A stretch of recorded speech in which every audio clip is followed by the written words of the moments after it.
Last class हमने internal energy पे 2-4 point लिखे थे और नॉन रिएक्टिव आइडियल गैस के केस में मैंने ये लिखवा दिया था कि change in internal energy approximately equal to change in kinetic energy लिखवाया था। और उसके बाद आया था कि kinetic energy of ideal gas given by F/2 RT, ये था kinetic energy of ideal gas. और मैंने होमवर्क दिया था कि ये कैसे आया, इसका डेरिवेशन आप पता करके लाओ, है ना। आइडियल गैस के लिए काइनेटिक एनर्जी, जैसे मैं अपना काइनेटिक एनर्जी बात करूं तो हाफ mv² बोलेंगे, लेकिन इस रूम में जो मॉलिक्यूल्स हैं उसकी काइनेटिक एनर्जी बोलेंगे F/2 RT। जिस टेम्परेचर पे मॉलिक्यूल पड़ा हुआ है उस टेम्परेचर पे उसकी काइनेटिक एनर्जी डिपेंड करेगी, है ना। तो इसका डेरिवेशन क्या है उस पर बात कर लेते हैं। ये कैसे आया काइनेटिक गैस इक्वेशन। अगर एक मान लो क्यूबिकल बॉक्स है, ठीक है, उसमें n नंबर ऑफ मॉलिक्यूल्स हैं, बहुत सारे मॉलिक्यूल्स हैं, हर मॉलिक्यूल की अपनी रैंडम स्पीड है v, हर मॉलिक्यूल की अपनी रैंडम स्पीड है। और इसको कोऑर्डिनेट के हिसाब से अगर करोगे तो ux uz uy ऐसा आ सकता है। क्या हम ऐसा बोल सकते हैं v जो है ux plus uy plus uz है। क्या हम v को ये बोल सकते हैं कि v का जो मैग्नीट्यूड है वो क्या हो जाएगा, under root ux² uy² uz² होगा जी ये, यस नो। हर मॉलिक्यूल की अपनी एक रैंडम स्पीड है, पता नहीं कैसा है लेकिन सबकी अपनी स्पीड है, v1 v2 v3 है ना, v4 ऐसी अपनी स्पीड है। एक कंटेनर में कितने मॉलिक्यूल्स हैं, है ना। Consider n molecules in a container, n number of molecules। अब बात यहाँ पे क्या हो रहा है, n number of molecules consider किया, each having mass m, small m। हर मॉलिक्यूल की मास क्या है, small m। n number of molecules है, क्यूबिकल कंटेनर है, इसका लेंथ मान लेते हैं क्यूब का l है, ठीक है। अब यहाँ पे जो इंपॉर्टेंट फार्मूला है, अगर कोई पूछे कि मॉलिक्यूल की स्पीड क्या है, ऑब्वियसली इसका टेम्परेचर T है, इसकी वॉल्यूम L³ होगी और टोटल सरफेस एरिया कितना होगा, सरफेस एरिया L² होगा। टोटल बात करें, total surface area 6L²। 6 face है ना बच्चे, front back left right top bottom, 6 face है। हर फेस की एरिया कितनी है, L²। स्क्वायर है ना, ये क्यूब मैंने माना है। ये सारे पैरामीटर है जो ध्यान में रखना है आपको। अब एक चीज समझना कि यहाँ पे सारे मॉलिक्यूल सेम है, मान लो N2 है या H2 है, आइडियल मॉलिक्यूल है, अलग अलग मॉलिक्यूल नहीं लिया हमने, सब सेम मॉलिक्यूल है, सारे हीलियम है, सारे आर्गन है, ऐसा मान लेते हैं। और अप्रोक्सीमेटली मैंने आइडियल गैस माना है, चलेगा। आइडियल गैस का कुछ पोस्टुलेट्स हैं, जैसे बोर्स के कुछ पोस्टुलेट्स होते हैं, वो फिजिक्स में पढ़ने हैं। आइडियल गैस इक्वेशन ओबे करता है, Charles law, Boyle's law, P = RT, उसको आइडियल गैस बोलते हैं।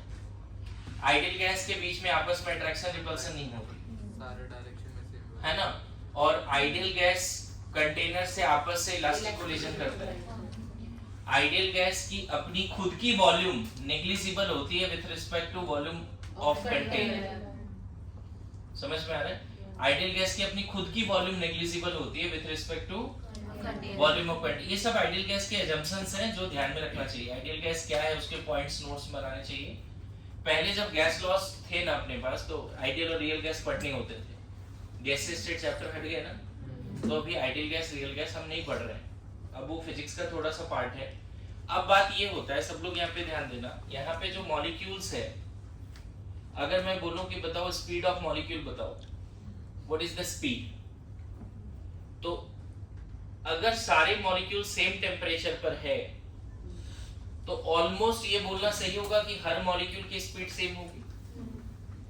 ये बोलना सही होगा, each molecule will have approximately same speed. ये बोलना सही होगा, बोलो। अच्छा बताओ, इस रूम में ऐसा बोलना सही है कि यहाँ जितना भी O2 है सब अलग अलग स्पीड से घूम रहा है, सब सेम टेम्परेचर पे ऑलमोस्ट, तो सबकी स्पीड क्या होगी? ऑलमोस्ट सेम होगी। लेकिन कोई अगर पूछ रहा है कि स्पीड बताओ, थोड़ी बहुत भी वेरिएशन है तो यहाँ पे हम हर मॉलिक्यूल का स्पीड बताने नहीं बैठेंगे। मान लो कोई बाहर से आया पूछ रहा है क्लास का मार्क्स बताओ, तो हर बच्चे का हम उसको मार्क्स नहीं बताएंगे, हम उसको एवरेज मार्क्स बताएंगे कि इस क्लास का एवरेज मार्क्स 500 है, ऐसा बोल देंगे। मेरी बात आ रही समझ में? Good to go. उसी तरह से एक कंटेनर में जब बहुत सारे मॉलिक्यूल होते हैं तो कोई अगर पूछे कि क्या स्पीड है तो हर मॉलिक्यूल की स्पीड मत बताओ, रेदर देन हर मॉलिक्यूल का स्पीड को ऐड करो, है ना, और नंबर ऑफ मॉलिक्यूल से डिवाइड कर दो, जिसको बोलते हैं average speed. This is called average speed. Good to go. और बाद में शायद इसका फॉर्मूला किसी को याद है कितना आता है? √8 पाई RT बाई M। किसी को याद है जी ये? 8 by pi RT by M। जैसे मान लो कोई बाहर से आया, मार्क्स पूछ रहा है इस क्लास का, तो हर स्टूडेंट का मार्क्स को ऐड किया, नंबर ऑफ स्टूडेंट से डिवाइड किया, एवरेज एक निकल गया, उसको बता दिया। उसको जैसे ही एवरेज मार्क्स मैंने बताया तो उसको आइडिया लग गया कि हाँ क्लास में मेहनत करने वाले बच्चे हैं। अगर मैंने उसको बोल दिया 500 एवरेज है तो बोलेगा हाँ सब मेहनत कर रहा है, अच्छा है, गुड। मेरी बात समझ में आ रहा है? एवरेज मार्क्स हर इंडिविजुअल पर्सन का मार्क्स नहीं है, लेकिन हम बोल सकते हैं ना कि लगभग इसके 500, इसके भी 500। उसी तरह से अगर मैंने उसको एवरेज स्पीड बोल दिया कि 400 मीटर पर सेकेंड है, मान लो हर मॉलिक्यूल की स्पीड कितनी है? 400 मीटर पर सेकेंड, तो वो बोल देगा हाँ ठीक है, मतलब इंडिविजुअल अब स्पीड बताने का जरूरत नहीं है। एवरेज लेने का एक और तरीका है बच्चे, VRMS। VRMS में क्या करते हैं, हर मॉलिक्यूल की स्पीड को पहले जो स्पीड है उसको स्क्वायर करते हैं, फिर स्क्वायर को सम करते हैं। हर मॉलिक्यूल के स्पीड को स्क्वायर किया, फिर उसको ऐड किया, फिर नंबर ऑफ मॉलिक्यूल से डिवाइड किया, फिर अंडर रूट ले लिया क्योंकि स्क्वायर किया हुआ था। जैसे अगर मैं तुमसे पूछूं इस क्लास का रूट मीन मार्क्स क्या है, स्पीड के जगह पे मार्क्स बोल देंगे, रूट मीन मार्क्स। इस क्लास का रूट मीन मार्क्स क्या है, तो हम क्या करेंगे, हर स्टूडेंट के मार्क्स को पहले स्क्वायर करेंगे, फिर उस स्क्वायर को ऐड करेंगे, फिर नंबर ऑफ स्टूडेंट से डिवाइड करेंगे, फिर उसका अंडर रूट भी ले लेंगे लास्ट में। This is also a kind of averaging. जैसे आपने 10th में पढ़ा मीन, मीडियन, मॉड, अलग अलग एवरेजिंग ही तो है। वी एवरेज एक सिंपल है, वेटेड एवरेज, लेकिन आरएमएस उससे ज्यादा क्लियर कट पिक्चर देता है। और ये सॉल्व करके ना बच्चे 3RT/m आता है, बाद में डिराइव करेंगे। और हो सकता है इसी कंटेनर में जो मॉलिक्यूल्स है उसका एवरेज 414 मीटर पर सेकंड आ जाए। मुझे नहीं पता एग्जैक्टली कितना आएगा, लेकिन मीन के आसपास ही आएगा, ऐसा नहीं कि बहुत डेविएट करेंगे। अगर ये 400 है तो ये एवरेज 500 नहीं आएगा जी, सेम ही चीज है, तरीका बदल रहा है बस। मेरी बात आ रही समझ में? अगर एवरेज स्पीड 400 है तो mean root mean square speed 500 नहीं हो सकता, उससे थोड़ा कम या थोड़ा ज्यादा ही आता है। ये इंटीग्रेट करके ये आता है डेरिवेशन से, मैक्सवेल बोल्ट्जमैन डिस्ट्रीब्यूशन कर्व वगैरह से ये आता है डिराइव करके। और मान लेते हैं इस क्लास में 70 बच्चों में से मान लो 40 बच्चे के 500 आ गए, तो सामने वाला जो आएगा मैं उसको बोलूंगा most probable marks of this class is 500। Most probable marks, एक और टर्म है यहाँ पे VMPS, मोस्ट प्रोबेबल स्पीड। जैसे 1000 मॉलिक्यूल है, 800 मॉलिक्यूल का स्पीड अगर मान लेते हैं कि 395 मीटर पर सेकेंड, 800 आउट ऑफ 1800 मॉलिक्यूल की स्पीड कितनी है 395। तो हम बोलेंगे most probable speed of the molecules in the container is 390 और इसका डेरिवेशन करके आता है 2RT बाय ये kinetic gas equation ideal gas वगैरह जब पढ़ोगे तो ये सब सारा डेरिवेशन है। तो आज के बाद कभी भी किसी कंटेनर में मॉलिक्यूल है तो तुम उसका इंडिविजुअल मॉलिक्यूल का स्पीड मत बताओ, या तो उसका एवरेज बता दो या आरएमएस बता दो या मोस्ट प्रोबेबल बता दो। क्लियर है? जैसे अगर कोई आया पूछा मार्क्स बताओ क्लास का, तो हर बच्चे का मार्क्स बताने की जरूरत नहीं है, एवरेज बता दो, आरएमएस बता दो, मोस्ट प्रोबेबल बता दो, आइडिया लग जाएगा। पढ़ा लिखा इंसान होगा जो भी पूछेगा उसको पता चल जाएगा कि हाँ एवरेज बता रहा है, आरएमएस बता रहा है। Good to go. तो ये फॉर्मूलाज याद रखना, इस पे क्वेश्चंस आ सकते हैं। ये फिजिक्स में है या नहीं? ये पार्ट है, ये हट गया फिजिक्स में, केमिस्ट्री में तो हट गया है, केटीजी में है, ठीक है। तो ये केटीजी का ही पार्ट है जो भी मैं डिस्कस कर रहा हूँ आपके सामने, है ना। अब बताओ जहां पे कंटेनर है वहां पे ये इक्वेशन वैलिड है, pressure of gas into volume is equal to nRT। Consider n, यहां पे क्या बोलोगे, number of molecule by na। Total कितना मॉलिक्यूल माना है कंटेनर में? Consider n molecules in the container, तो नंबर ऑफ मोल कितना हो जाएगा n बाय na। क्या उस कंटेनर में जो आइडियल गैस है उसके लिए इक्वेशन वैलिड है? Good to go. अगर ये 1 मोल होता, अगर 1 मोल गैस होता फॉर 1 मोल, तो PV इक्वल टू क्या लिख देते? RT। 1 मोल के लिए लिख देते। बोलो अब डेरिवेशन का पार्ट देखो। इसी कंटेनर में जो गैस है उसके लिए एक काइनेटिक गैस इक्वेशन में वैलिड है, उसको डिराइव करके बताता हूं कैसे। कंसीडर एक सिर्फ ये वाला फेस कंसीडर करो जो भी डायग्राम उसने बनाया भी था, और पूरा उसका स्पीड तो ऐसा था ना, मेन स्पीड था कितना उसका v1, और उसका 3 कोऑर्डिनेट हमने लिया था, याद करो। वेलोसिटी कितना है उसका v1, ये कितना हो गया ux, uy, uz। Good to go. Now consider a molecule which is heading towards the x-axis, एक मॉलिक्यूल है बच्चे यहाँ पे जो x-axis की तरफ जा रहा है, यहाँ पे मॉलिक्यूल है जो x-axis की तरफ जा रहा है। बोलो तो x-axis की तरफ जाएगा तो यहाँ कोलाइड भी करेगा, और कोलाइड करके क्या कंटेनर आगे जाएगा या रिवर्स बैक होगा? कंटेनर तो रिजिड बाउंड्री है, वो कहीं नहीं जाना है। मॉलिक्यूल का मास ऑलमोस्ट मासलेस है। अरे मैं बिल्डिंग से टकराऊंगा तो मुझे कुछ होगा, बिल्डिंग को होगा, ऐसे सोचो। आ रहा है समझ में? मैं बॉल से जाके टकरा गया, क्या होगा फिर? बॉल टूट। चलो ठीक है, मैं समझ गया। Okay, so can you tell me, अच्छा ये इधर भी एक फेस है बच्चे, एक्स एक्सिस की तरफ 2 फेस है, दिख रहा है? एक फेस ये, एक फेस ये। बोलो क्विकली बताना कि चेंज इन मोमेंटम है ना, due to 1 collision on given wall. बताओ change in momentum due to 1 collision on given wall कितना हो जाएगा? पहले m ux से गया और उसी से रिबाउंस बैक हुआ, तो फाइनल मोमेंटम है -mux और इनिशियल है mux। ये कैसे बोल रहा हूं? इस डायरेक्शन को मैंने पॉजिटिव माना है, तो इनिशियल मोमेंटम कितना है mux, फाइनल मोमेंटम कितना है? अब जो पॉजिटिव डायरेक्शन के अपोजिट आ रहा है ना, इलास्टिक कोलिजन है तो जिस स्पीड से टकरा है उसी स्पीड से वापस हो रहा है। बोलो कितना बोल देंगे? -mux। तो change in momentum on 1 wall due to 1 collision along x axis कितना हो गया? अलोंग x एक्सिस कितना हो गया? -2mux।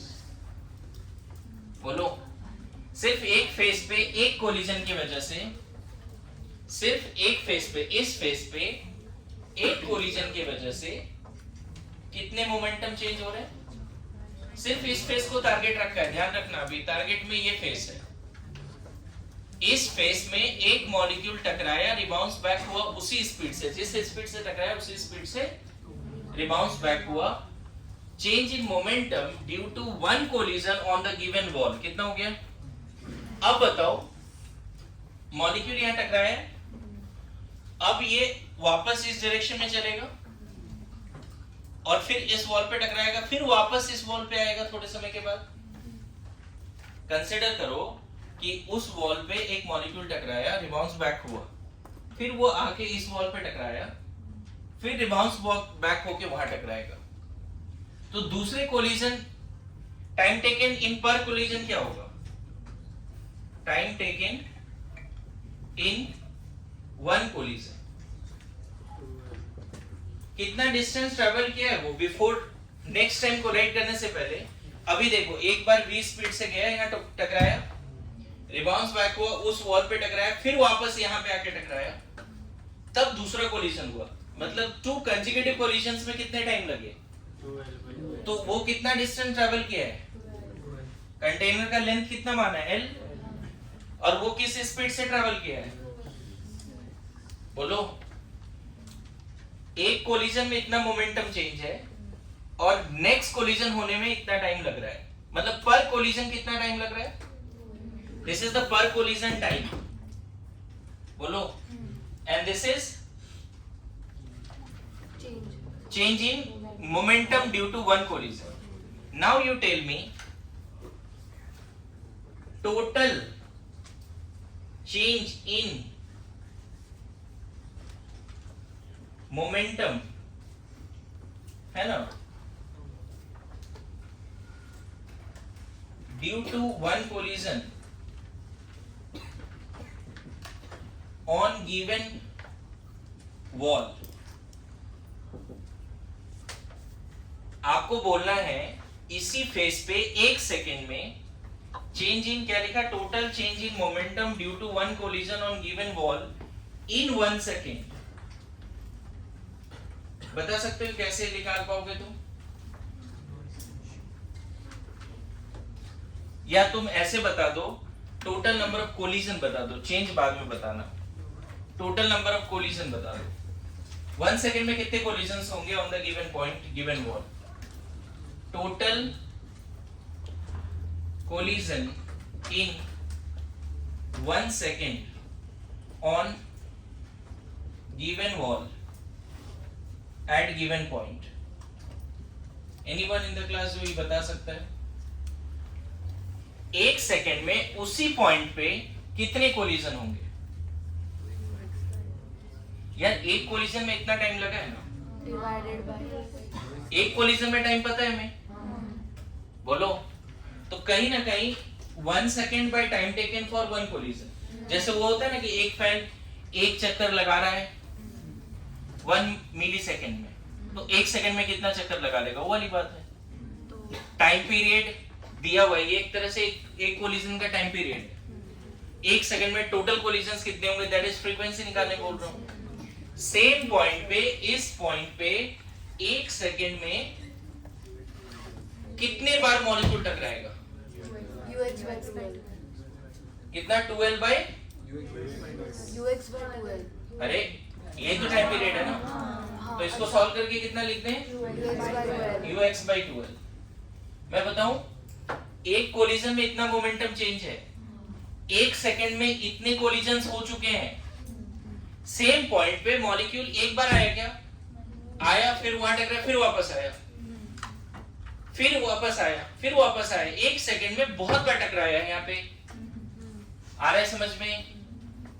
बोलो। अब बताओ total change in momentum due to all collisions by a single molecule,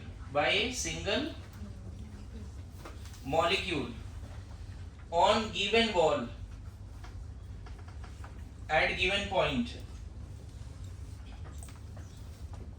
in 1 second? कोई बता सकता है?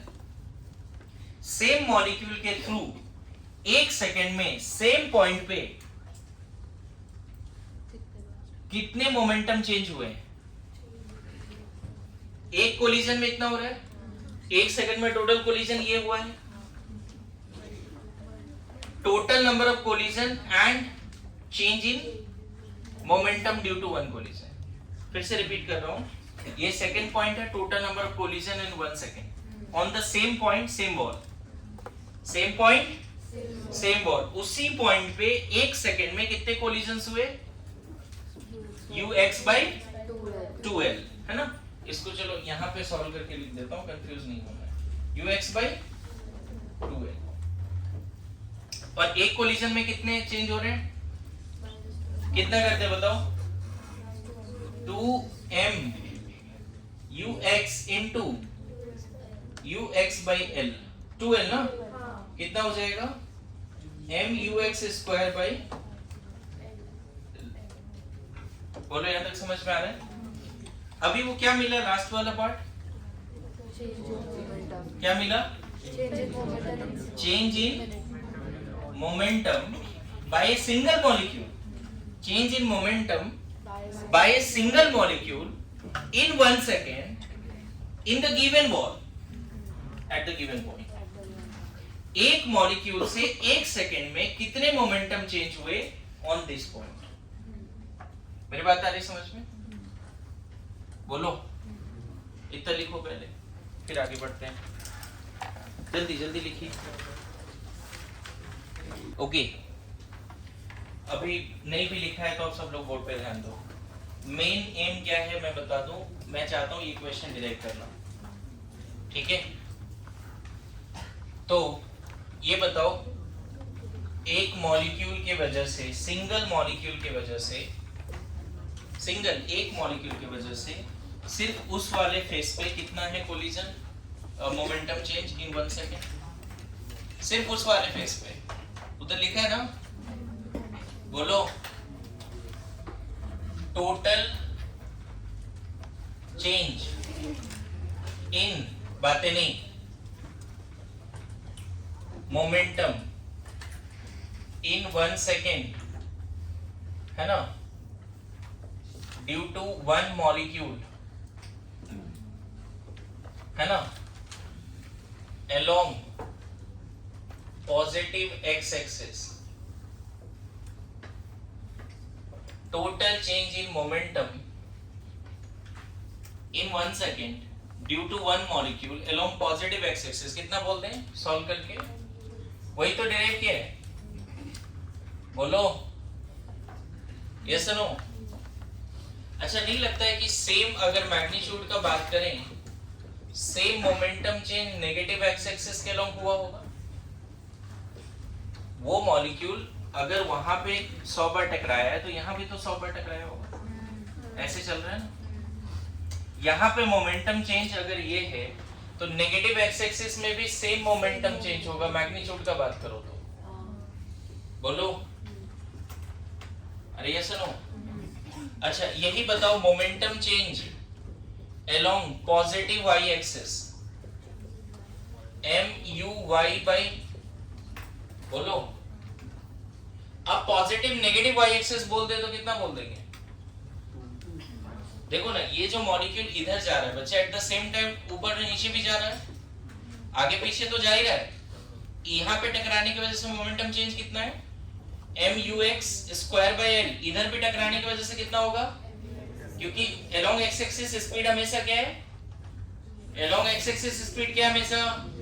ux. इधर टकराने की वजह से मोमेंटम चेंज कितना है? MUX square by L. तो इधर भी कितना होगा? अब along y axis कितना होगा इन दोनों पॉइंट पे? यहाँ होगा MUY स्क्वायर बाय L. और इधर भी कितना होगा? अब वो फ्रंट बैक भी तो आ रहा है, बोलो.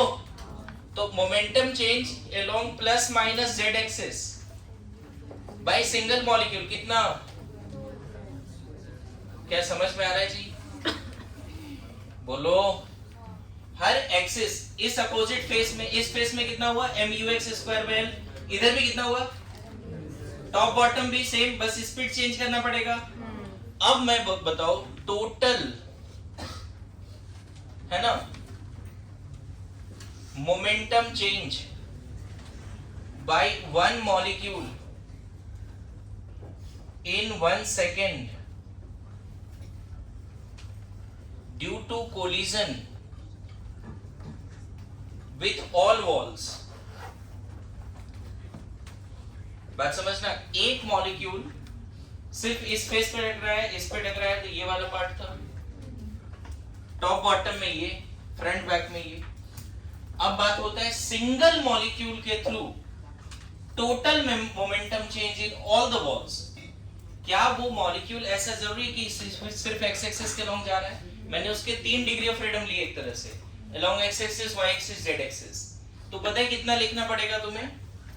2mu(x²/l plus 2mu(2)/l plus 2mu(z²/l। आ रहा है समझ में? 2m बाहर ले लो, l भी बाहर ले लो, क्या मिलेगा? ux², uy², uz²। कहीं ना कहीं बताओ, यहाँ पे अभी हम लिखे हैं, देखो तो ux², y² yz² क्या मिल जाएगा? अगर मैं पहला स्पीड, पहला मॉलिक्यूल का स्पीड v1 बोलूं, तो v1 को ऐसे लिख सकते हैं ना? अगर इधर इधर स्क्वायर कर दोगे तो v1 का स्क्वायर नहीं मिलेगा क्या? तो इसके जगह पे क्या रख सकते हो तुम? जो उसका खुद का एक्चुअल स्पीड है वो रख सकते हो कि नहीं? जो उसका खुद का स्पीड है वो रख सकते हो। नहीं, स्क्वायर तो ले ही लिया ना। बात समझो, पता है मैंने क्या बोला? पहला मॉलिक्यूल की स्पीड क्या है?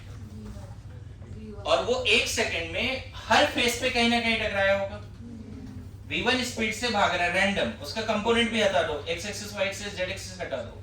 एक मॉलिक्यूल v1 स्पीड से रैंडम कहीं भी जा रहा है और इस कंटेनर की किसी भी वॉल पे टकरा रहा है। v1 स्पीड से वो मॉलिक्यूल किसी भी वॉल पे जा रहा है और इस कंटेनर की किसी भी वॉल पे टकरा रहा है। What is the momentum change in 1 second? 2m v1²। चलेगा? यहां तक समझ में आ रहा है? बोलो। नहीं भी लिखोगे चलेगा बच्चे, थोड़ा डेरिवेशन देख लो, मेरा भी सेटिस्फेक्शन हो जाएगा कि मैंने बताया है ना। क्योंकि डायरेक्ट एक्सप्रेशन लिखा दें और याद ना रहे, हालांकि डायरेक्ट एक्सप्रेशन से काम हो जाएगा।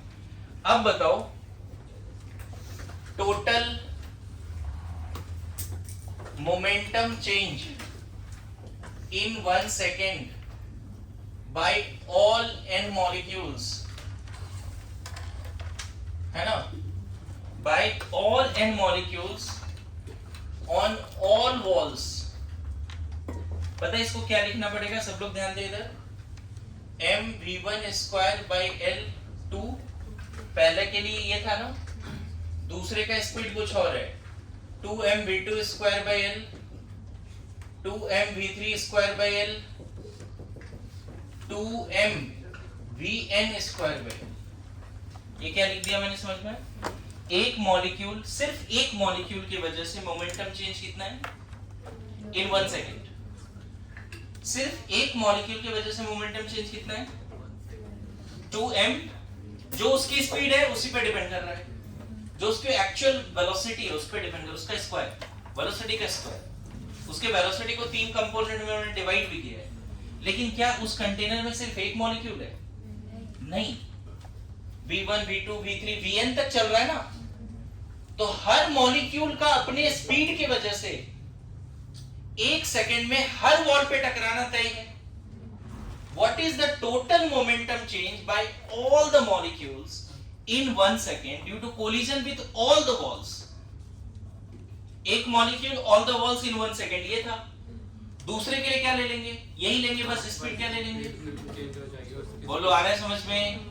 पक्की बात। अब यहाँ क्या कॉमन ले ले बच्चे? 2ml कॉमन ले ले, क्या हो गया? v1² v2² vn²। बोलो, होगा? यहाँ तो कोई डाउट है जी? अब एक चीज ध्यान देना, हमने VRMS का डेफिनेशन क्या लिखा था अगर याद है तो? VRMS v1² V2 square, V3 square, Vn square, याद है जी, बाय n अंडर रूट। लिखा था क्या VRMS का डेफिनेशन? जरा देख तो ये वाला जो ब्रैकेट में टर्म है, क्या ये टर्म यहाँ पे छुपा हुआ है? अगर दोनों तरफ स्क्वायर करें, n उधर भेज दें, तो हर मॉलिक्यूल के स्पीड के स्क्वायर का समेशन किसके बराबर होगा? बताओ, दोनों तरफ स्क्वायर करो, क्या मिलेगा? VRMS square is equal to क्या? V1 V2 V3 Vn by n। अब बताओ ये वाला टर्म किसके बराबर होगा? इसको इधर भेज दें? अरे ये सुनो, क्या मिल जाएगा? 2ml VRMS इन स्क्वायर ना, इनटू n। ध्यान रखना, ये क्या मिला तुम्हें? Total change in momentum by all the molecules, by all the n molecules on all the walls in 1 second। यही तो है टोटल चेंज इन मोमेंटम। ध्यान दे रहे हो थोड़ा? बोलो। अब देखिए, देखो केमिस्ट्री में ऐसा कोई डेरिवेशन वगैरह ज्यादा होता नहीं जी, है ना? ये प्रॉपर फिजिक्स का डेरिवेशन है। अब बताओ, change in momentum by time क्या होता है? फोर्स होता है, फोर्स होता है। जो मॉलिक्यूल्स वॉल पे टकरा रहे हैं, n मॉलिक्यूल्स वॉल पे टकरा रहे हैं, उस कोलिजन के वजह से वॉल को फोर्स फील होगा। ये सुनो, मैं बताऊं, ये change in momentum per unit time, यही तो फोर्स है। ये चेंज इन मोमेंटम 1 सेकेंड में है। This is force actually. ये change in momentum in 1 second by all the molecules on the walls in 1 second. मैं बताऊं, मॉलिक्यूल वॉल पे टकरा रहा है, उसकी वजह से वॉल को प्रेशर फील हो रहा है। बोलो। अब बताओ, प्रेशर क्या होता है? फोर्स बाय एरिया होता है। बताओ, वॉल पे टोटल फोर्स कितना लगा है by all the molecules in 1 second? यही तो है। वॉल पे टोटल फोर्स क्या लगा है by all the molecules? Change in momentum in 1 second. तो फोर्स की जगह पे क्या रख दोगे बच्चे? 2ml VRMS square n divide by area all the faces. Total face का एरिया कितना है? 6l square. बोलो, क्या प्रेशर देखो तो अब क्या आ गया? Pressure equal to mn VRMS square by l cube, 3l cube. देखो तो, ये 2 और ये 6 कैंसिल हो रहा है। अच्छा, l क्यूब कहीं ना कहीं क्यूब का वॉल्यूम है। बताओ, प्रेशर किसके बराबर हो गया? mn VRMS square bye 3v। बोलो, l क्यूब मतलब v। अब इसको इधर ले आओ बच्चे, क्या मिलेगा? pv इक्वल टू 1/3 आया। 1/3 इधर क्या? Mass of each molecule, number of molecule, VRMS square. यही kinetic gas equation. pv equal to 1/3 mass of each molecule into number of molecule into VRMS। That is kinetic gas equation. मैं direct भी लिख सकता था और लिखा भी था, बट अभी डिराइव किया है यहाँ पे। मैं इसको उतारने का टाइम नहीं दे रहा हूँ, ठीक है? इधर देखते रहिए, समझते रहिए। लिख सकते हैं, साथ में लिखिए। यहाँ पे एक बात और बताओ, अगर मैं बोलूं कंटेनर में 1 मोल गैस है, फॉर 1 मोल गैस, बताओ m mass of each molecule into Na, क्या ये मोलर मास हो जाएगा? Capital M। बोल रहा हूं, नंबर ऑफ मॉलिक्यूल कितने हैं? Na into mass of each molecule. Small m is the mass of each molecule, okay? Mass of each molecule into Na, Avogadro's number. कहीं ना कहीं मोलर मास होगा। तो 1 मोल के लिए जो काइनेटिक गैस इक्वेशन होगा, Pv equal to 1/3 capital M। Capital M, capital M क्यों लिख दिया समझ में? Mass of each molecule into Na is molar mass, और यहाँ पे VRMS ही रहने दो। ध्यान रखना, ये काइनेटिक गैस इक्वेशन अगर ऐसा लिखा हुआ दिख रहा है तो इसका मतलब ये 1 मोल के लिए है, और ऐसा लिखा हुआ दिख रहा है इसका मतलब n नंबर ऑफ मॉलिक्यूल्स के लिए। बोलो आया समझ में? ये इक्वेशन याद रहेगा? लिखो जल्दी लिखो। ओके सो अब काइनेटिक गैस इक्वेशन कैसे आएगा उस पर ध्यान दीजिए सब लोग। Everyone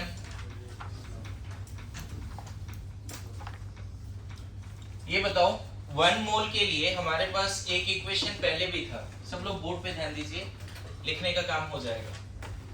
for 1 mole ideal gas, अभी हमने एक इक्वेशन तो पहले से देखा है, गॉड गिफ्टेड है Pv इक्वल टू nRT, तो Pv इक्वल टू RT मान ले ऐसा। एक इक्वेशन अभी ये कहां से आया? Ideal gas equation. ओके और यही 1 मोल के लिए Pv इक्वल टू क्या लिखा हमने?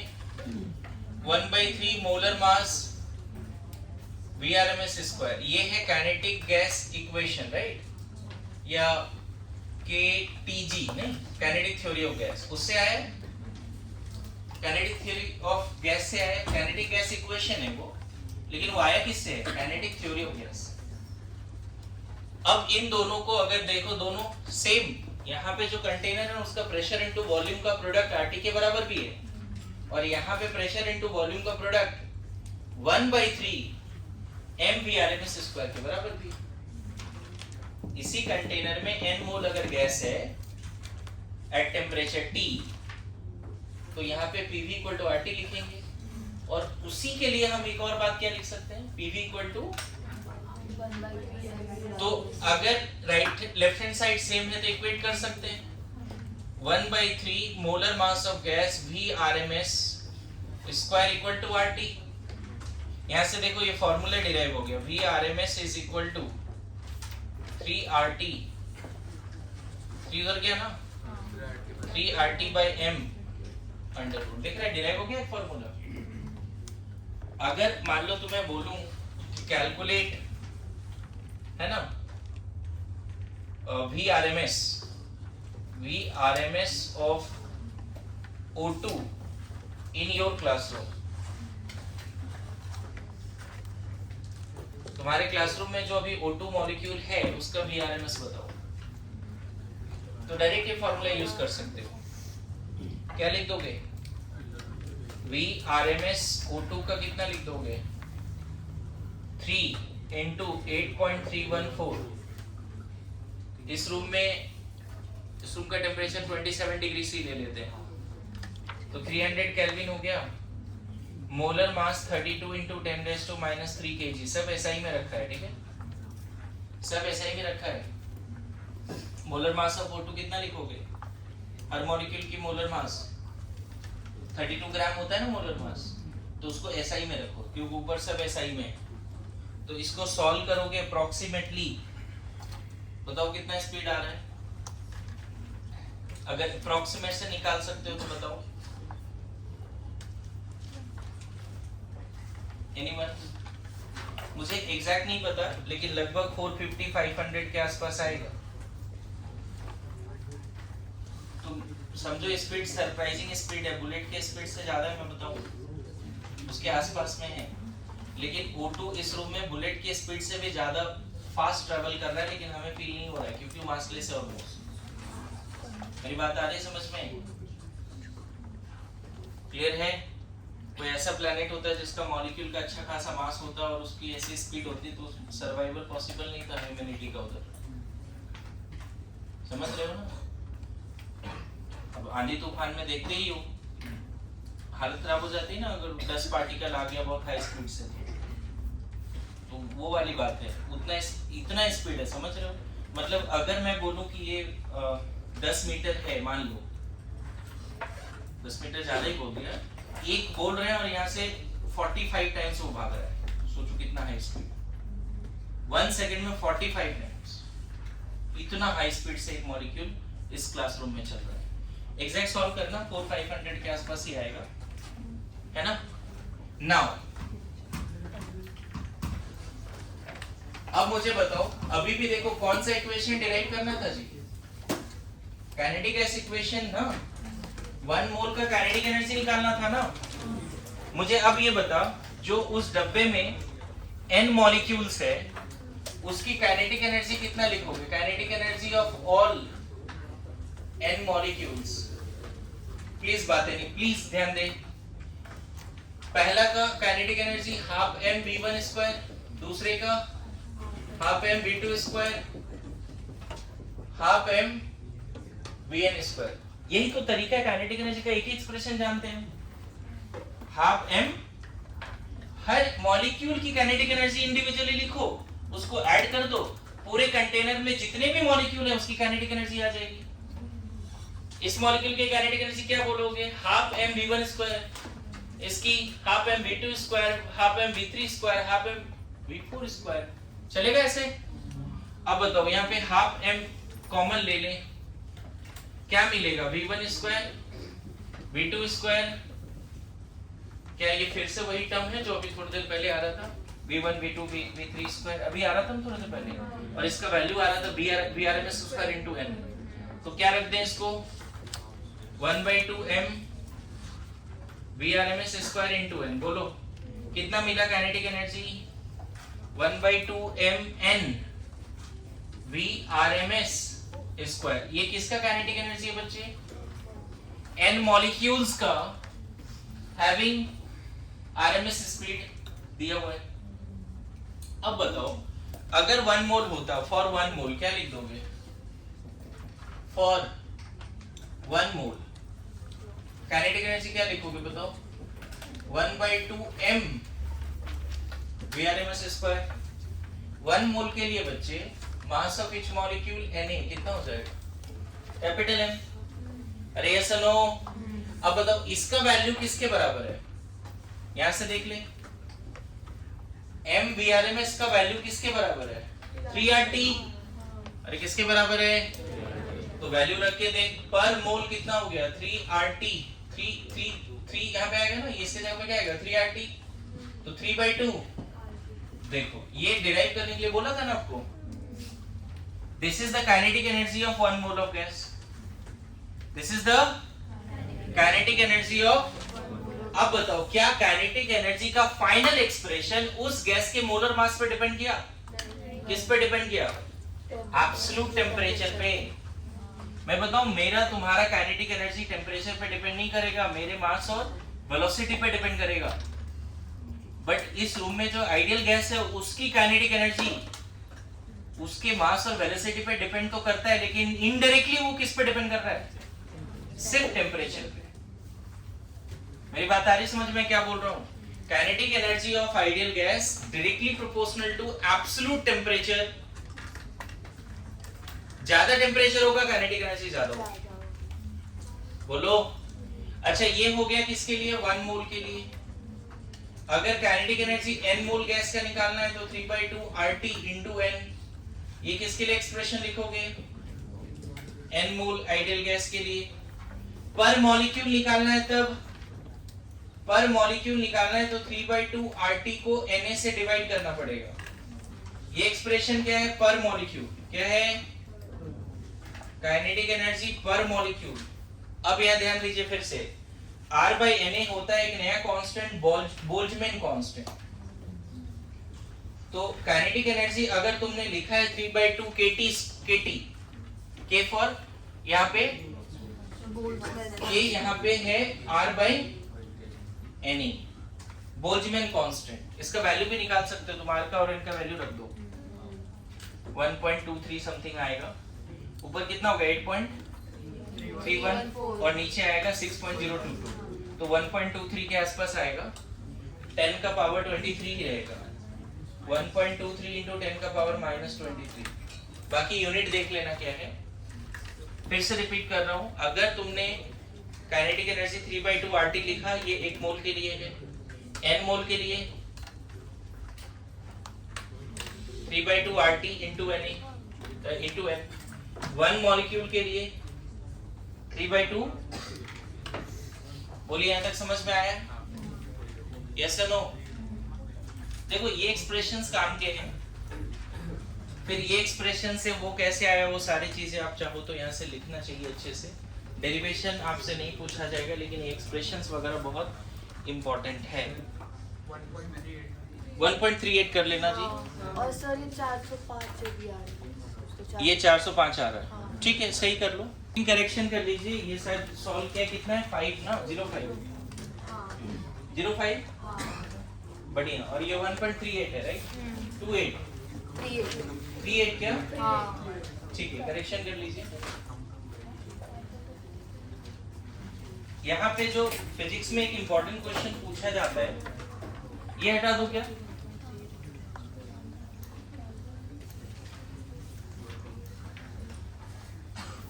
ध्यान देना।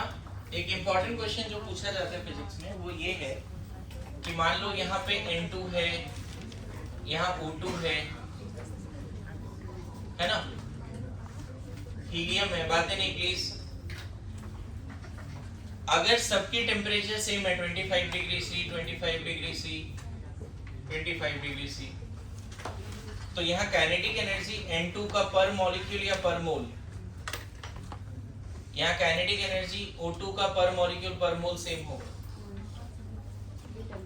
क्योंकि kinetic energy proportional to absolute temperature in kelvin, kinetic energy proportional to absolute temperature in kelvin.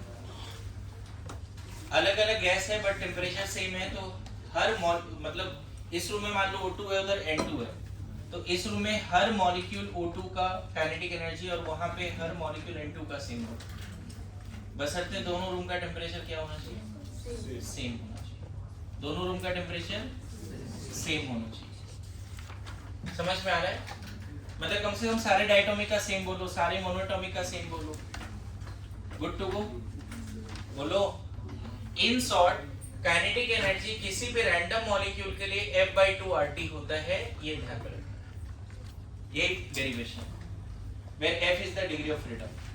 Degree of freedom का definition and law of equipartition का डेफिनेशन ये होमवर्क है, पढ़ के आइए। डिग्री ऑफ फ्रीडम है ना, degree of freedom and law of equipartition, law of equipartition of energy, ये दो डेफिनेशन है, पढ़ के आइए ठीक है। और एक चीज अगर और पढ़ सकते हो जिससे क्वेश्चन आ सकता है, mean free path, mean free path, mean free path, okay. So what is the kinetic energy of ideal gas? 3/2 RT per mole, 3/2 kT per molecule. In short, in general क्या F/2 RT per mole। अगर पर n मोल होता है तो इसको n से multiply करते हैं, ये n मोल के लिए डेरिवेशन नहीं है, किसके लिए, 1 मोल के लिए derivation. F/2 RT is derivation for 1 mole of ideal gas। पर मॉलिक्यूल आइडियल गैस का इसको F/2 kT बोल देते हैं, चलेगा यहाँ तक, कोई दिक्कत ना। फिर से बैक टू आते हैं हम लोग इंटरनल एनर्जी में। देखो लास्ट क्लास मैंने क्या बोला था, केस 1 चल रहा था, उसको रिवाइज करा देता हूँ फिर से। नॉन रिएक्टिव आइडियल गैस, बोलो non reactive ideal gas, please ध्यान दीजिए सब लोग। एक कंटेनर है, उसमें आइडियल गैस है, नॉन रिएक्टिव है, कोई प्रोसेस से पास हुआ, क्या क्या बदल गया, P1 V1 T1 P2 V2 T2। यहाँ काइनेटिक एनर्जी कितना, सॉरी टोटल एनर्जी कितना बोलते हैं, इंटरनल एनर्जी E1, यहाँ कितना बोलते हैं, लास्ट क्लास से डिराइव कराया था, फिर से करा रहा हूँ, ध्यान दीजिए। बताओ E1 E2 डायरेक्ट लिखो क्या, change in kinetic energy during process क्या होगा, E2 माइनस E1। E2 को कितना लिखेंगे, P2 K2 B2 RE2, bond energy 2, nuclear energy 2, याद करो, चलेगा ऐसे, माइनस P1 KE1, ऐसे चलेगा, क्या लिखवाया था। अगर सब्ट्रैक्शन करो P2 माइनस P1 जीरो ही होगा, आइडियल गैस में नो अट्रैक्शन नो रिपल्सन। पहले लिख देता हूं, देखो plus K2 minus K1 plus V2 minus V1, चलेगा। बोलो, मैंने बोला अनलेस अनटिल बहुत हाई टेम्परेचर चेंज नहीं है, पहले N2 है तो बाद में भी N2 है, मोल तो फिक्स है बच्चे, मोल फिक्स है, बॉन्ड्स नहीं टूट रहे हैं, हाई टेम्परेचर रेंज नहीं है। अगर टेम्परेचर में बहुत लार्ज डिफरेंस नहीं है तो वाइब्रेशनल पहले और आफ्टर सेम होगा, रोटेशनल भी पहले और आफ्टर, पहले भी N2 बाद में भी N2, तो बॉन्ड एनर्जी भी सेम होगा before process and after the process, पहले भी N2 बाद में भी N2, न्यूक्लियर एनर्जी भी सेम होगा दोनों का, मतलब हर तरह का एनर्जी सेम होगा, सिर्फ प्रोसेस के बाद अगर कुछ बदलेगा तो वो क्या बदलेगा, काइनेटिक एनर्जी। इसीलिए हमने इसको अप्रोक्सीमेटली कितना लिख दिया, डेल E को, ये 0, ये डेल के E, बोलो बाकी सब 0 लिख दिया था क्या, ये सुनो, बॉन्ड एनर्जी में नहीं बदला ना, सिस्टम का कंपोजिशन ही नहीं बदला। मेरी बात समझो, एक ऐसा एग्जांपल लो, बड़ा सिंपल एग्जांपल है, मान लो एक कार है, उसमें पेट्रोल भर दिया हमने और 100 किलोमीटर गए, तो यहाँ से वहां जाने में कार का कोई डिफॉर्मेशन नहीं हुआ, मान लो टायर भी नहीं घिसी, कुछ भी नहीं हुआ, तो मेनली जो चेंज इन इंटरनल एनर्जी है उससे पेट्रोल में चेंज के बराबर है। आप समझिए क्या बोल, मेनली चेंज इन इंटरनल किसके बराबर है, अगर इन बिटवीन ना कार 2-3 जगह कोलाइड हो जाती, थोड़ा उसका डिसेप हो जाता, तो पोटेंशियल एनर्जी में बदलते, मेरी बात समझ रहे हो, आगे आगे भी चीजें कुछ कुछ बदल जाती, क्लियर हो रहा है क्या बोल रहा हूँ, सिस्टम तो एग्जैक्टली सेम है ना, सिर्फ कंप्रेशन एक्सपेंशन चल रहा है, N2 ही है, चीजें जो बदली है वो सिर्फ क्या बदली है, काइनेटिक, बाकी में अप्रिशिएबल चेंज नहीं है। मेरी बात आ रही समझ में, मान लो तुमने 30 लीटर पेट्रोल लेके कार चलाना शुरू किया, 100 किलोमीटर गए, अब कार की चेंज इन एनर्जी पूछ रहे हैं, पहले कार की एनर्जी E1 थी, बाद में E2 है, तो कार का हर पार्ट हर कुछ तो एग्जैक्टली सेम है, सिर्फ जो पेट्रोल टैंक है उसमें थोड़ा पेट्रोल कम मिलेगा, तो E2 E1 में 30 लीटर की वजह से E1 है और उसके पूरे कॉन्फ़िगरेशन की वजह से E1 है, पूरे कार का ईच एंड एवरी पार्ट की वजह से E1 है, और एज वेल एज पेट्रोल भी है। यहाँ पे क्या बदलेगा, E2 में कार का हर पार्ट तो एज इट इज है, सिर्फ क्या बदला उसका, पेट्रोल कम हुआ, इसीलिए मैं बोल रहा हूँ change in kinetic energy for non reactive ideal gas is approximately equal to change in kinetic energy. अब बताओ इस टेम्परेचर पे काइनेटिक एनर्जी कितना बोलोगे, F/2 RT1, फाइनल प्रोसेस में काइनेटिक एनर्जी कितना बोलोगे, F/2 RT2, बताओ चेंज इन काइनेटिक एनर्जी कितना है यहाँ पे,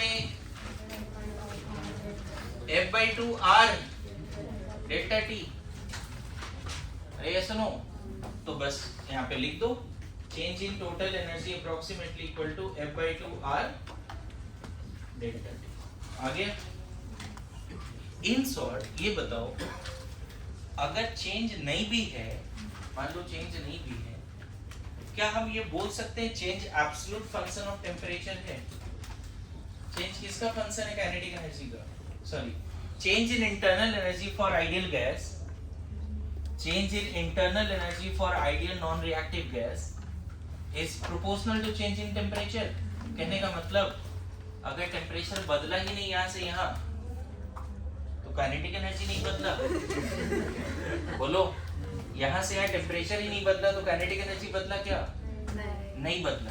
एक बड़ा इंपॉर्टेंट बात बताता हूँ, isothermal process non reactive, change in kinetic energy 0, ए से बी जा रहे हैं, साइक्लिक नहीं है, ए से बी जा रहे हैं, साइक्लिक नहीं है, ए से बी जा रहे हैं, बस अगर आइसोथर्मली ए से बी जा रहे हो, non reactive ideal gas, change in kinetic energy 0, change in total energy internal energy 0। अगर टेम्परेचर कांस्टेंट है आइडियल गैस के लिए, तो dt या डेल्टा t क्या होगा, 0, चेंज इन टोटल एनर्जी भी 0, चेंज इन काइनेटिक एनर्जी भी 0।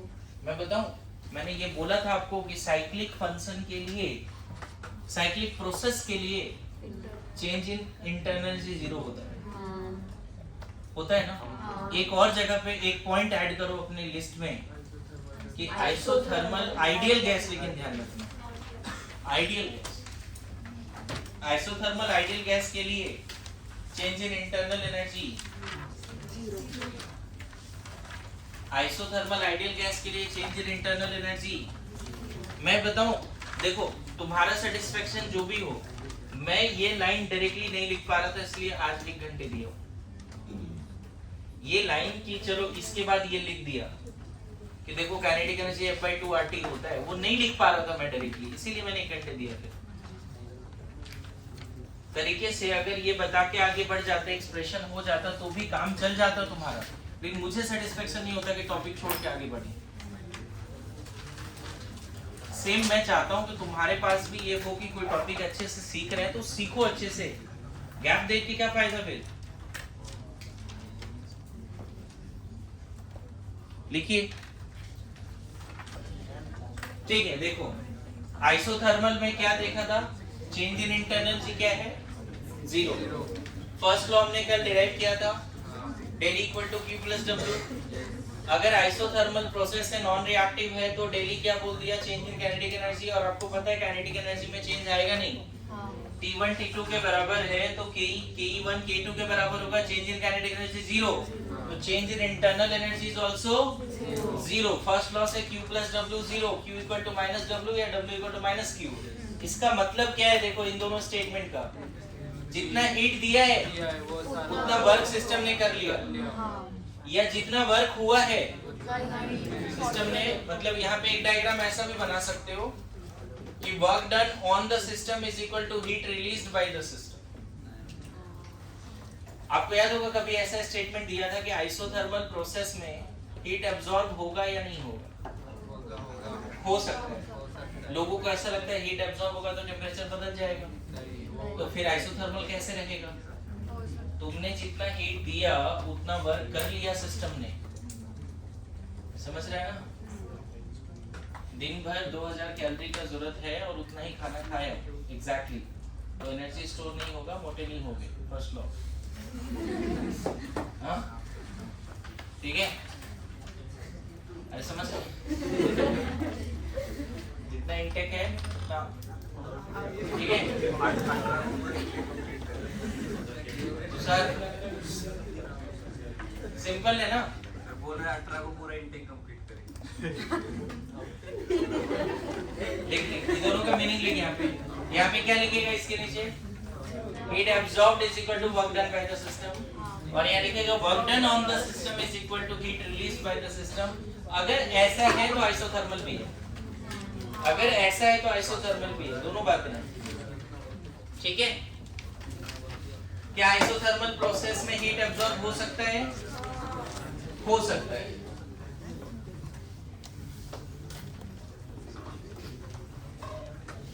प्लीज बातें नहीं, देखो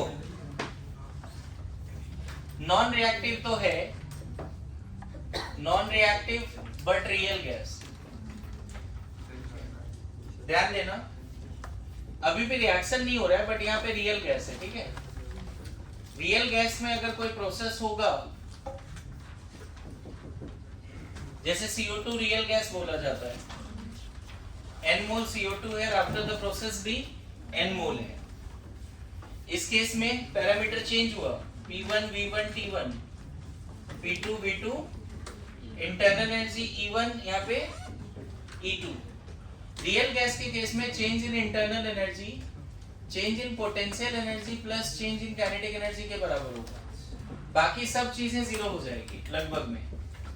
रोटेशनल, वाइब्रेशनल, न्यूक्लियर बॉन्ड वो सब जीरो हो सकता है, लेकिन real gas do have some attraction repulsion. तो कंप्रेशन एक्सपेंशन मॉलिक्यूल के बीच में गैप कम होगा, गैप कम होगा तो पोटेंशियल एनर्जी में भी चेंज की वजह से इंटरनल एनर्जी बदलेगा। रियल गैस के केस में internal energy change is because of change in potential energy as well as, तो इसका ज्यादा एक्सप्रेशन तो नहीं पढ़ना है, लेकिन एक तरह से ये समझो function of temperature and volume दोनों होता है, या फंक्शन ऑफ टेम्परेचर प्रेशर दोनों होता है रियल गैस के केस में। मतलब आइसोथर्मल एक्सपेंशन अगर रियल गैस का है तो change in internal energy zero नहीं होगा। मतलब रियल गैस के केस में आइसोथर्मल प्रोसेस भी है ना तो भी change in internal energy zero, ये जीरो हो गया लेकिन ये जीरो नहीं हुआ।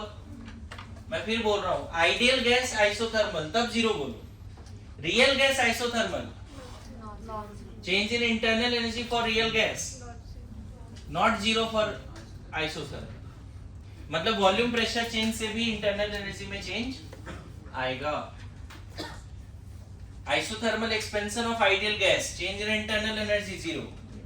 Isothermal expansion of real gas, change in internal energy non zero. यहां पर ना इस केस में जो इंटरनल एनर्जी है वो सिर्फ चेंज इन क्या है, kinetic energy, that is function of temperature not pressure.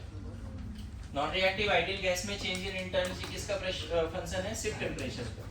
But real gas में क्या दिख रहा है, बस एक अगर पूछ लिया क्या रियल गैस आइसोथर्मल एक्सपेंशन हो रहा है या रियल गैस का आइसोथर्मल कंप्रेशन हो रहा है, तो क्या डेली जीरो होगा, नहीं चलेगा यहाँ तक।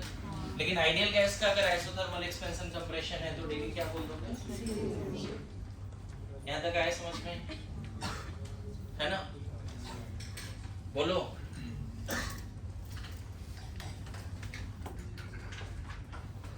डन।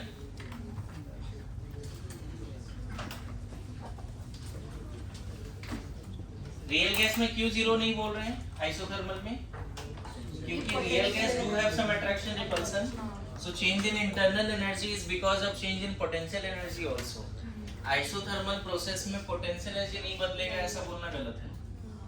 काइनेटिक एनर्जी नहीं बदलेगा क्योंकि काइनेटिक एनर्जी किस पर डिपेंड कर रहा है, टेम्परेचर पे, लेकिन पोटेंशियल एनर्जी ऐसा कोई टेम्परेचर पर डिपेंड नहीं करेगा। क्लियर है?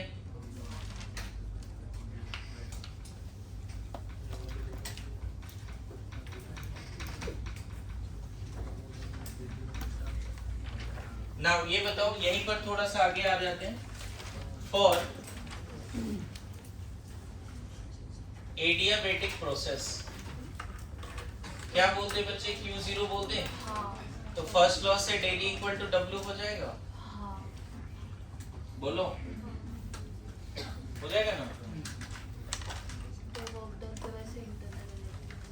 अब कभी कभी तुमसे ये पूछेगा कि work done become state function under adiabatic isothermal isochoric isobaric, तो लिख लेना वर्क डन तुरंत क्या हो जाएगा,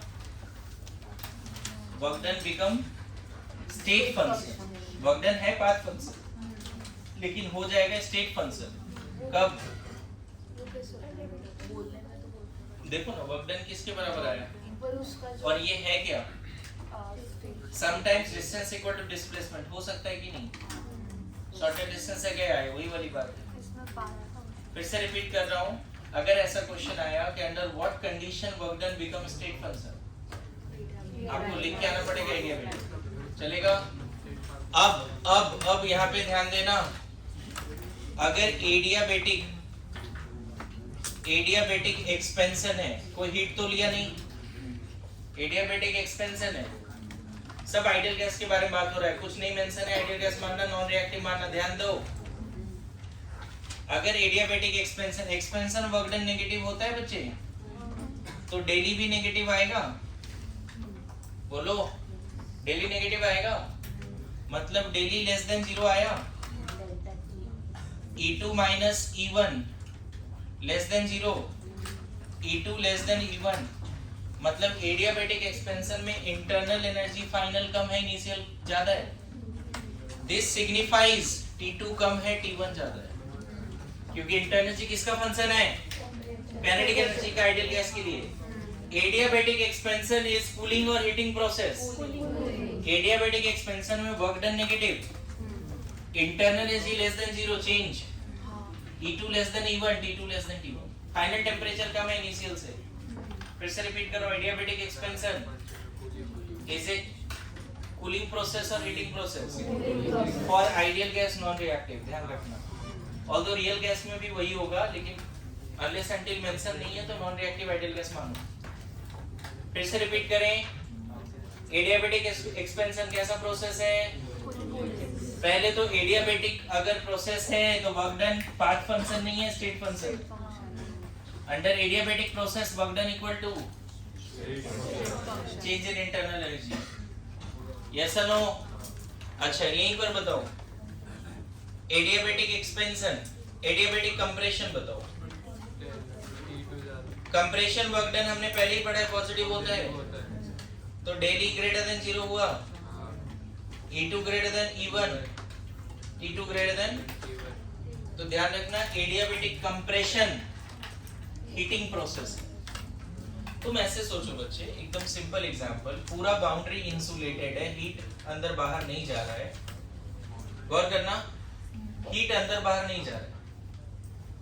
यहाँ पे N2 गैस है सपोज, हीट का कोई एक्सचेंज नहीं हो रहा है सिस्टम सराउंडिंग के बीच में, और ये एक्सपेंड करेगा, तो work done by the system हुआ। एडियाबैटिक एक्सपेंशन है मतलब work done by the system है। सिस्टम ने काम किया तो इसकी एनर्जी कम हो जाएगी, इसीलिए बोल रहा हूँ डेली लेस देन 0। अच्छा, एडियाबैटिक प्रोसेस से कंप्रेशन हो रहा है, work done on the system. तो जो सराउंडिंग ने सिस्टम पे काम किया वो एनर्जी किसको बढ़ा देगा? जो वर्क तुमने दिया, मैकेनिकल फॉर्म ऑफ एनर्जी जो सिस्टम को दे दिया, उसकी वजह से सिस्टम का क्या बढ़ गया? Internal energy. यहाँ जज्बात लिखना, adiabatic expansion is cooling process. During adiabatic expansion temperature of system decreases और increases? Decreases. During adiabatic compression, temperature increases. आज के टैब टेस्ट में दिख जाएगा, बता रहा है ना? हाँ?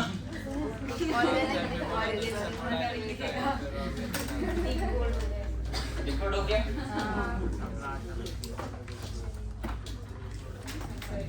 मैं इतनी आसानी से समझ में आ जाऊंगा क्या?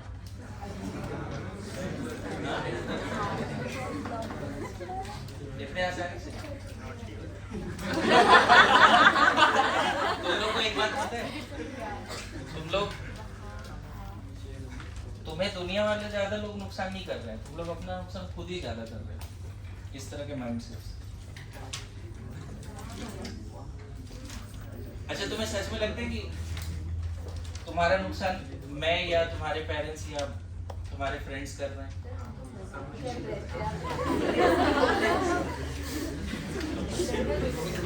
हाँ हाँ हाँ।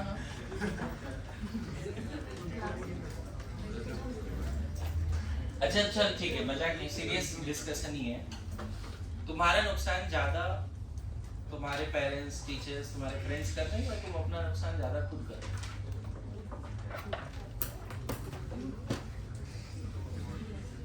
सीधा बता। नहीं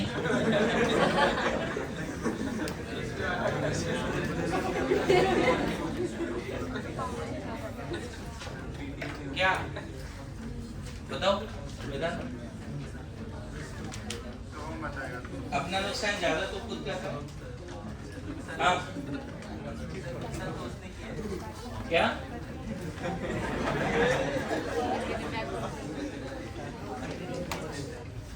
किसी ने ना बहुत खूब कहा है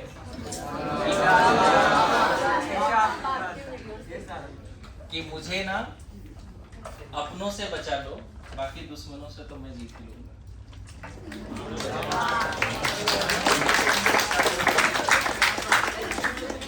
वो अपने आप को संभाल ले, बाकी कोई दुनिया वाला हमारा कुछ नहीं कर सकता। समझ रहा है अजय? खुद को संभाल ले। आपसे दूर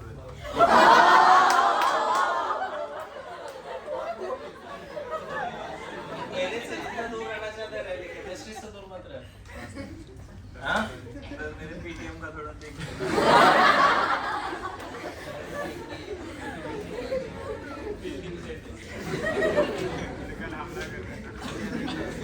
मैं थर्मोडायनेमिक्स पढ़ाने की कोशिश कर रहा हूँ, अजय डिस्ट्रैक्ट कर रहा है मेरे को। मैंने बॉन्डिंग पढ़ा है। ओके, आइसोथर्मल में अभी देखो अलग अलग प्रोसेस में मैं फर्स्ट लॉ को एनालाइज कराना सिखा रहा हूँ। तो पहला जो आइसोथर्मल था उसमें क्या देखा? डेली 0 था, तो फर्स्ट लॉ क्या बन गया था? ये बन गया था आइसोथर्मल में। ध्यान रखना, अलग अलग प्रोसेस में मैं फर्स्ट लॉ जो है del E equal to Q plus 2, तो उसको एनालाइज कर रहा हूँ। ये कब बोलेंगे? आइसोथर्मल। एडियाबैटिक में भी डिसाइड कर दिया, अब बताओ आइसोकोरिक में क्या बातें नहीं प्लीज। आइसोकोरिक प्रोसेस, हाँ आइसोकोरिक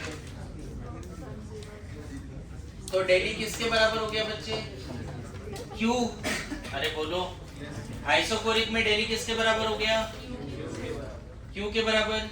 और बेटर टू राइट आइसोकोरिक है तो क्यू भी बोल दें क्या? हीट एब्जॉर्ब्ड और रिलीज्ड एट कांस्टेंट वॉल्यूम। बोलो, कभी कभी पूछा जाता है हीट तो है path function but it become state function. Isochoric में हीट क्या हो जाता है? State function. In isochoric process heat become, अच्छा कहीं ना कहीं इसका फॉर्मूला मैंने पहले डिराइव किया गैसियस सिस्टम के लिए, तो डेली का एक और फॉर्मूला रट लो, change in internal energy is equal to NCV delta T. Change in internal energy equal to NCV delta T. Prathamesh लिखो बच्चे, तुम लोग को एहसास नहीं है पिछले 1-1.5-2 घंटे से कंटिन्यूअस बोल रहा हूँ, है ना, समझाने के लिए। थोड़ा उसका रिस्पेक्ट कर और लिख यहाँ पे, बातें नहीं। तुषार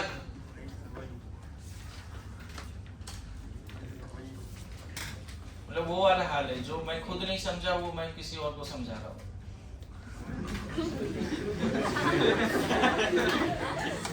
अच्छा बता, आइसोकोरिक प्रोसेस में टेम्परेचर बढ़ेगा या घटेगा? आइसोकोरिक प्रोसेस में टेम्परेचर बढ़ेगा घटेगा? किस पे? देखो डिपेंड करता है कंप्रेशन हो रहा है एक्सपेंशन हो रहा है। देख आइसोकोरिक बोल रहा हूँ, मतलब वहां गया तो डर गया तो ऐसे कैसे होगा जी? आइसोकोरिक कंप्रेशन एक्सपेंशन हो पाएगा क्या? आइसोकोरिक में हीटिंग तभी होगा जब हीट दोगे, सिंपल बात है। यहाँ पे सिंपल है, हीट दिया तो इंटेंसिटी बढ़ेगी, वर्क तो हो नहीं पा रहे ना। देखो वॉल्यूम फिक्स है, यहाँ ध्यान देना, कोई पिस्टन नहीं लगा है, तो हीट दिया तो इंटेंसिटी क्या हो गई? बढ़ गई। आइसोकोरिक प्रोसेस है, अगर हीट निकाल लिया तो इंटेंसिटी क्या हो गई? सिंपल ऐसा वाला बात है, ठीक है? ओके। नाउ आइसोबेरिक में फर्स्ट लॉ एनालाइज कर सकते हैं क्या? आइसोबेरिक करें? फिर से ध्यान रखना ये सब बातें इंपॉर्टेंट है। एडियाबेटिक एक्सपेंशन में टेम्परेचर कम होगा, एडियाबेटिक कंप्रेशन में टेम्परेचर बढ़ जाएगा। एडियाबेटिक वर्ड बोल दिया तो क्यू ही 0 हो गया ना, तो डेली इक्वल टू डब्ल्यू। कब वर्क डन पाथ फंक्शन से स्टेट फंक्शन हो जाएगा? एडियाबेटिक में। कब हीट पाथ फंक्शन से स्टेट फंक्शन हो जाएगा? आइसोकोरिक में। याद तक समझ गए? ठीक है, अब मैं भी थक गया हूँ, अब नेक्स्ट लेक्चर में यहाँ से आगे बात करेंगे।